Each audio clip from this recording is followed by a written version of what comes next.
I don't know if you played a lot of games as a kid, but I did. I played this game called Mother May I. Did anybody else play that game?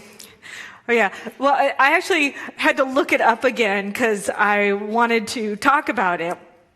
And it goes like this, where one person is the mother and the rest of the children are the children. And the point of the game, you stand far away, the kids stand far away from the mother. And the kids say, "Mother, may I, take 2 steps forward like a kangaroo?" And then mother can say either yes, you may, or no, you may not.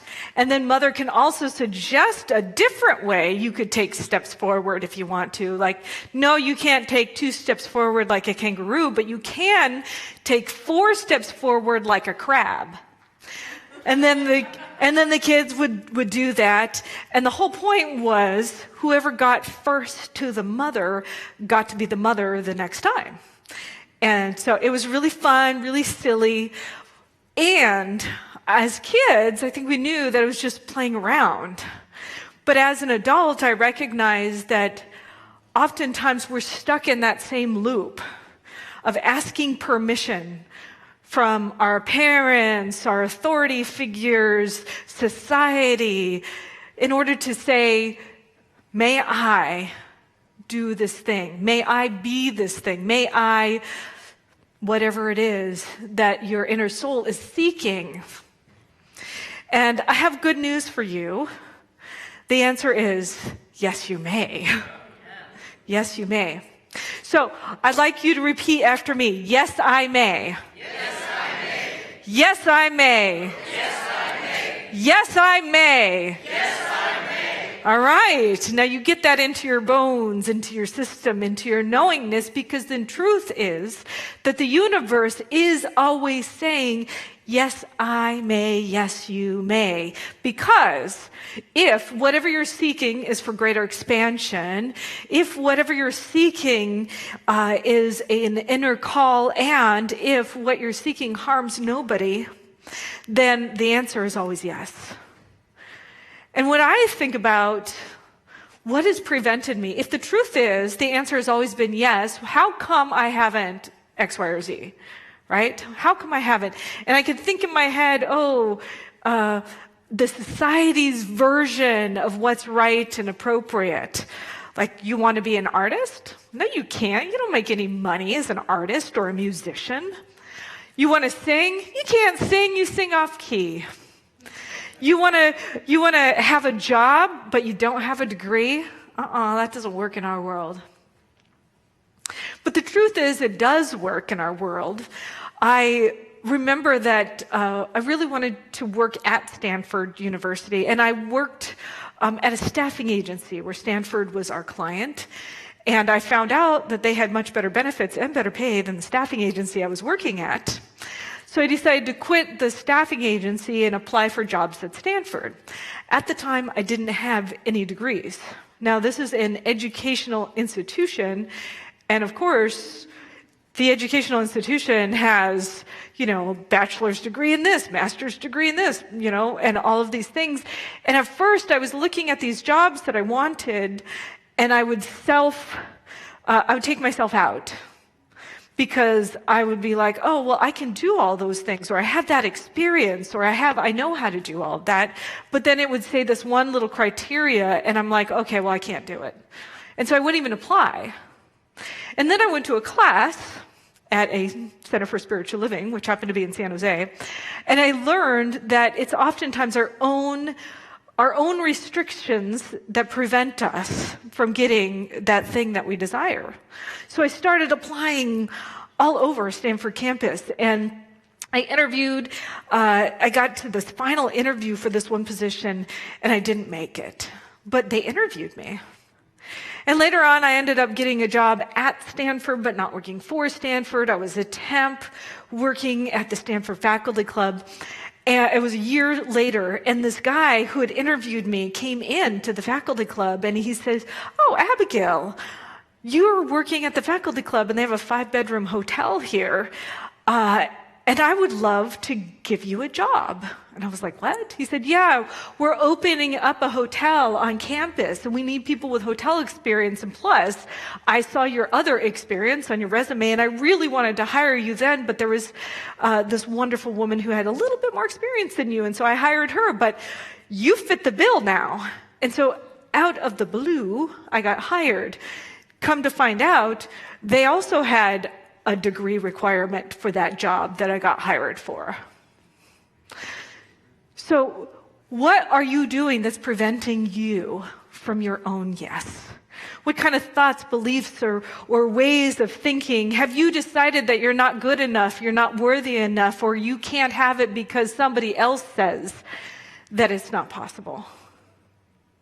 I can tell you all kinds of stories of people in this community that really have awakened to the sense that their yes is God's yes for them.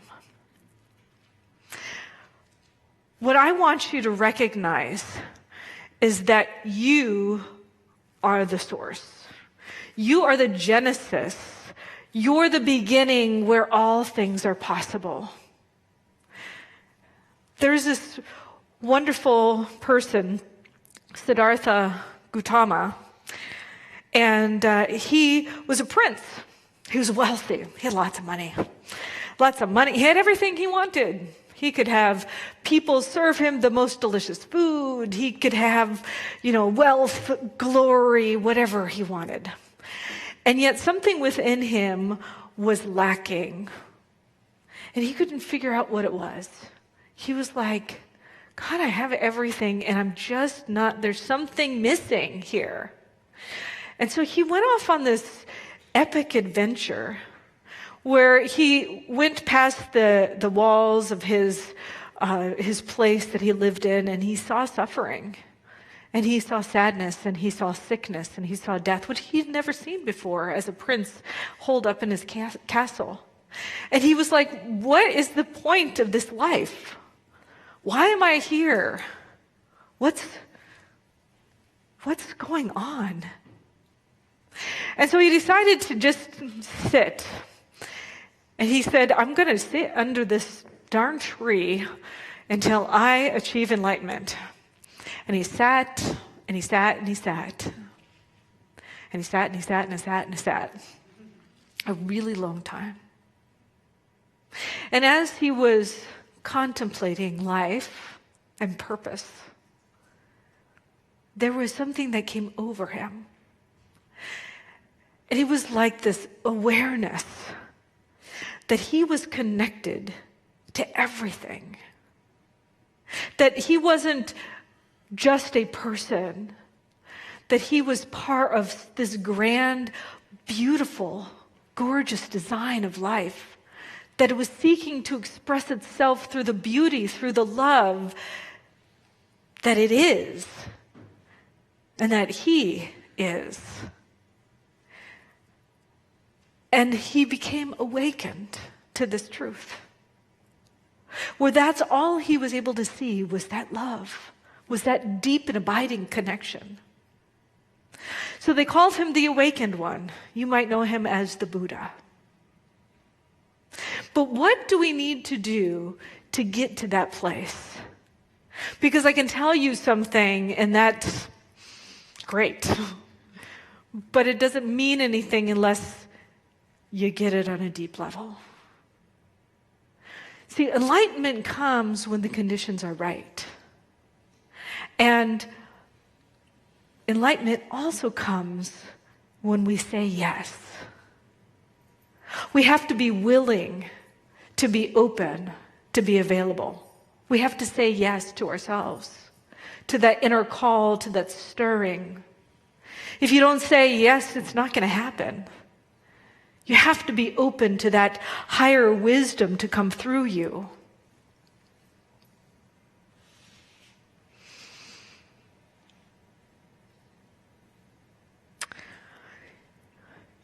Modern physics says that everything arises from nothing. They call it the quantum vacuum.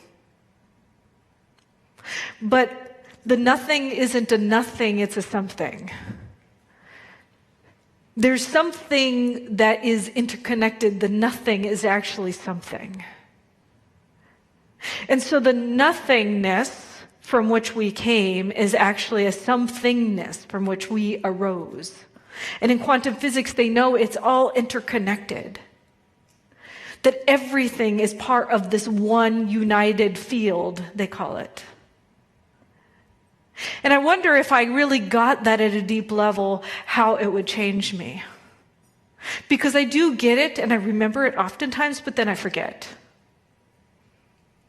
I had something happen, not happen to me, but I've had some experiences recently where I recognize that I'm upset.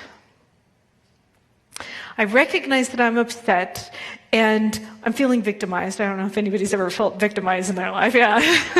Feeling victimized. And I saw this video on YouTube, and I don't even know how I got this video because I am not a person, I'm interested in near-death experiences, but I don't go on YouTube and look at that. But for some reason, YouTube fed me this video of this woman who had a near-death experience. And she goes through this near-death experience, and she's like, okay, so I'm at this life review place, and I think, like, oh, God knows all these terrible things I've done in my life, and I feel awful about them, and I'm going to see these things. And she doesn't. And she's like, I don't understand. And God said, well, you don't need to see that. You need to see this.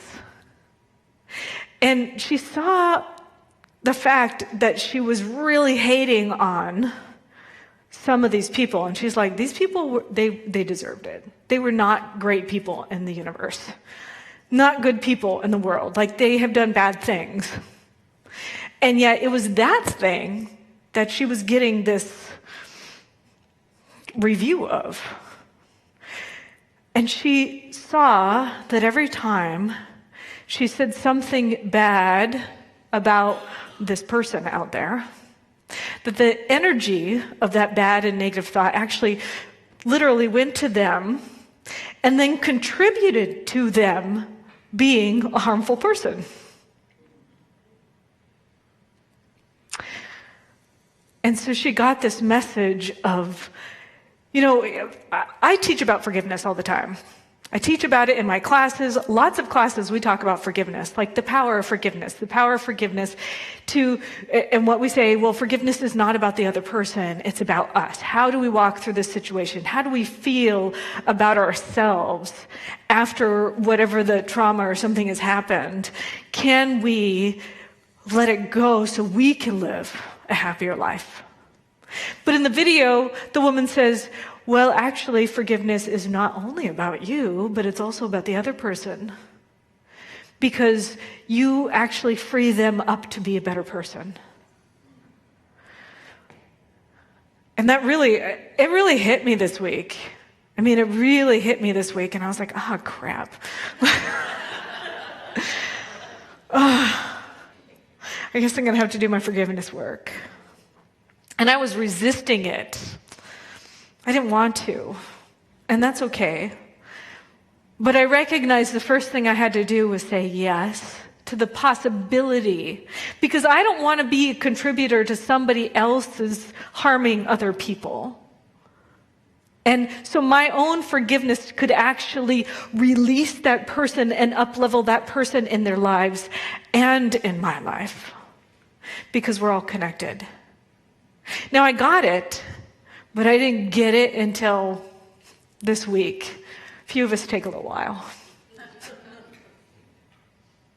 But the truth is that we have the power and the ability to up-level all of existence by up-leveling ourselves in our own life. Every time you say yes to your own creation that is towards love, that is towards peace, that is towards harmony, that is towards creative expression, every time you make that choice, you actually make it on behalf of everybody.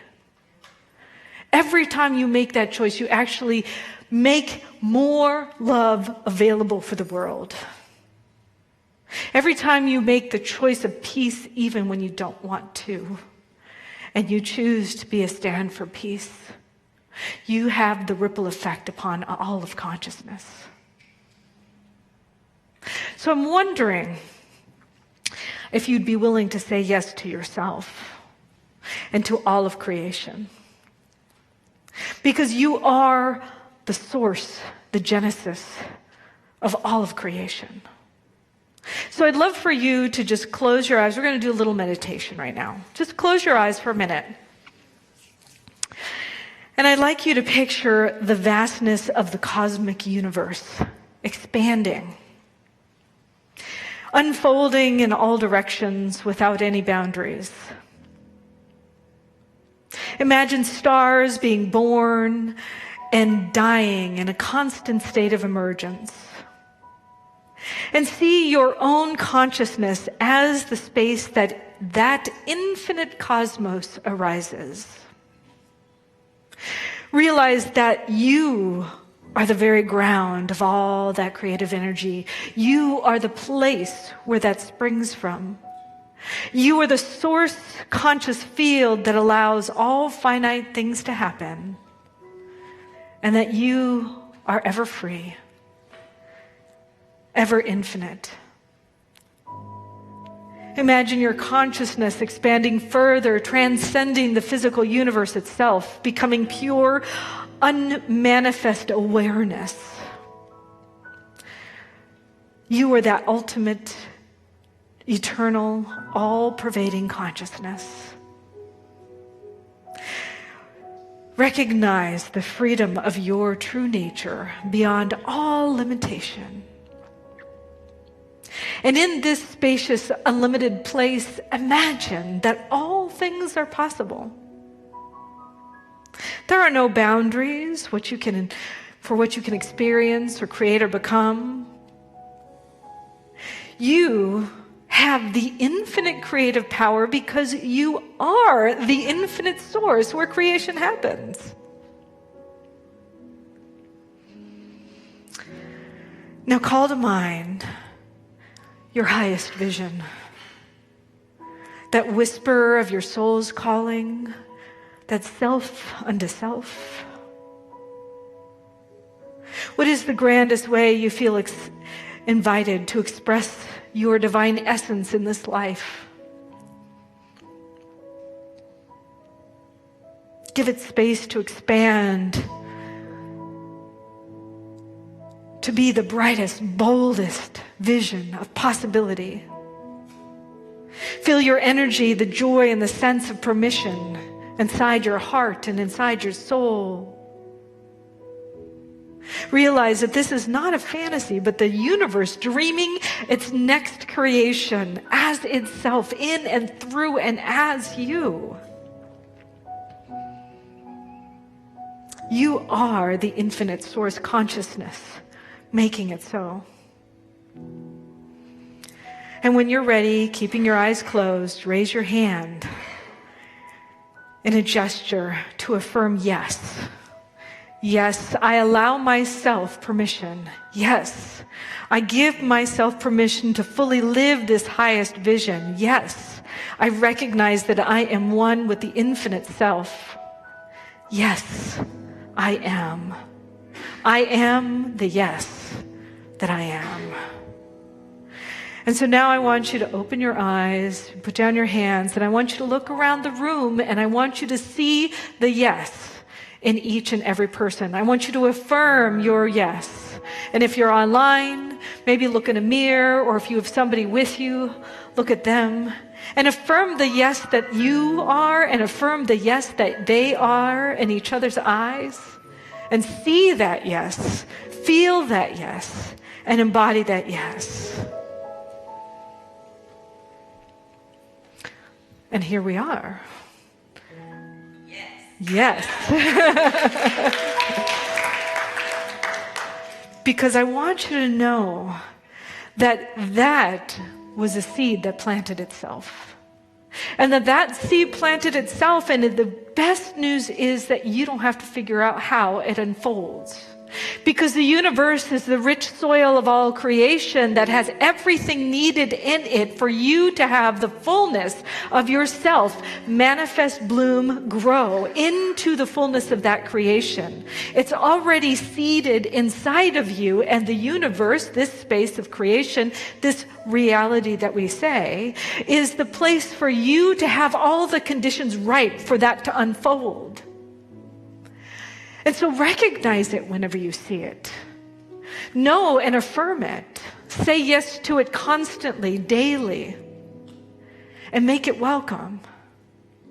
Because in this universal consciousness, in quantum physics, we talk about how all possibilities are available.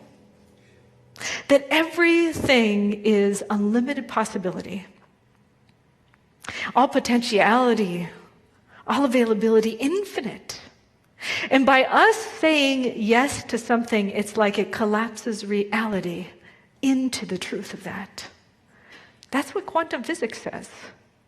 And so why aren't we using this more? Why aren't we dreaming it more? Why aren't we making ourselves available to it more? So today I want you to claim and know it, not just on behalf of yourself, but on behalf of each and every person that you come in contact with. That you see the infinite potentiality that they are as you move through your day. And you might walk past a little plant that reminds you of the beauty that you are. The trees tell us of who we are made of, the flowers that are blooming. Even the clouds that sometimes look so terrible are the things that water and nurture the things that we want in life. And so I encourage you to look around you and find that permission in life. Because sometimes you give permission to things that you don't want. Like I was driving the other day, a long time ago, actually it was a long driving, not the other day, but the other day a long time ago, to go meet my wife. And we were having lunch, and we sat in our car. And as we were sitting in our car, this person pulls out of their driveway. And they're getting really close to Gina's car. And when they get close to Gina's car, Gina says, "Yeah, go ahead and hit me." And the car went ahead and hit her. And then she looked at me, and I looked at her, and she's like, "I didn't really mean it." But how often do you do that? You say, "Oh yeah, go ahead and do that crappy thing. Go ahead." It's like, no. Let's give permission to the things that we do want. And the things that we don't want, let's not focus our attention on that. Because as we focus our attention on it, we give it permission to come more into our lives. But as we focus our attention on the expansiveness, on the love, on the quality of joy, and the self-givingness of life, we attract more of that into our life. You know, there's a scientific term called emergence. Emergence, it's a complex system that they reach there's like quantum leaps that happen where a new integrative order comes about because the conditions are right for that complex system as it's working in the fullness of its nature, the fullness of what it is. All of a sudden there's a quantum leap that happens. It jumps from one place to the other place. This is emergence. It's a scientific term, but this is who we are. So if you're willing to start creating the conditions to make yourself ripe, which is having that sacred yes within you, seeing the vision, doing your spiritual practice, which means meditation, prayer, journaling, whatever the spiritual practice is that your soul's calling. If you keep doing that, you create the conditions ripe for that quantum jump to happen in your life. So who wants to do that? All right, a few people, yeah. Well, you know, the way that you do it is to keep doing your practice. To every day wake up into the new awareness of who you are. Is to remind yourself, to surround yourself with people and community who can say, "I see you, I love you, and I believe in you." Because oftentimes we have these periods in life where we forget that. We fall from grace. We behave in ways that are not like we wanted to behave. And in order for us to be reminded of who we are, we need community like this. I would encourage you to get a prayer partner or sangha, to join a class, to bid on Gourmets for God. Just because the more you're surrounded in community of people who see you for who you are, the more you're going to remember that's what you were made and brought here to be on this planet. So I believe in you. And I believe in me. And I believe in the infinite potentiality that says yes to each and every one of us. And so I am so grateful to participate in this. And I just want to remind you that you are the one. You are the one. You know, each and every myth and stories about some sacred hero where they're reminded that they're the one. But it's all resonant for us because we are called to be the one in our own life's journey. To say yes to that mythic quest of our own souls unfolding. So remember, you are one with the infinite field that births all creations. The second thing I want you to remember is all possibilities and all potentialities are open to you at all times. You just have to claim and know it. And the third thing I want you to know is that you have the power to be the midwife or the creator of entirely new dimensions and possibilities that were never possible because you are in the world of creation. And if you say yes, and you have the conditions that are ripe, then you can create, not you, but the infinite will create through you that quantum leap so that you can have an entirely mind-blowingly awesome experience of life. And it's happened several times to people in this room and to people online, and it will keep happening because that is emergence. That is scientifically how life works. And it's working now through each and every one of us. So if you are really ready to have that truth emerge as your life, I want you to say, yes, I may. Yes, I may. One more time, yes, I may. Yes, I may. Third time's the charm, yes, I may. All right, let's pray. In that excitement, in that acknowledgement, in that affirmation, I recognize and know that the power and the presence of God, of source of creation, has said yes to each and every one of us this morning. And what I love and I appreciate is that the universe of creation, this thing called life, is the soil that has all the nutrients and the nurturing of each and every one of us so that we can be the most express, lively, brilliant expression of life that it seeks itself to be. It wanted it to be unique. It wanted it to be different, and it wanted it to be as each and every one of us here. And so I know and claim that we are the beloved one. We are the sacred one. We are the place where creation is loving itself so much that it birthed itself as life right here and right now so that we could fully experience itself. And just like Indra's net, where there's like a holographic expression, a jewel on each portion of the net, we reflect the beauty, the love, the light, the peace, the power, the presence that each other is in this life. And so today I remember that. Today I claim it for myself and I claim it for each and every person here. And I know without a doubt that love flows through me, that life flows through me, that creation flows through me, so that I can be a place on this planet that has that ripple effect into the cosmos. And I love it, and I appreciate it, and I acknowledge it, and I accept it. And I know and claim that the embodiment of it happens as the fulfillment of itself in and through and as each and every one of our lives. And as I surrender into that awareness, I know that life, that love, that joy creates in a way that's better than my mind can imagine, because I am the place where quantum leaps happen. I am the place where the emergence of the next level of creation is happening, because I am in that place right now. And for that, I am incredibly grateful. And so it is. Thank you very much.